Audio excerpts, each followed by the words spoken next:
গজারিয়া নদীর পাড়ের এই অংশটা আসলে খুব সুন্দর লাগে আমার কাছে।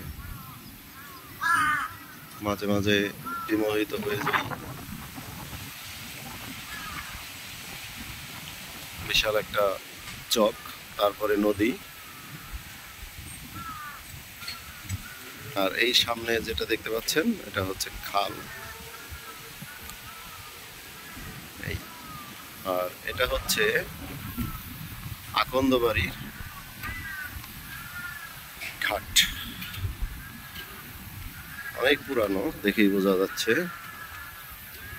অনেক পুরাতন একটা ঘাট। আর এইটা হচ্ছে আমার ফেভারিট স্কুটার। আল্লাহ হাফেজ।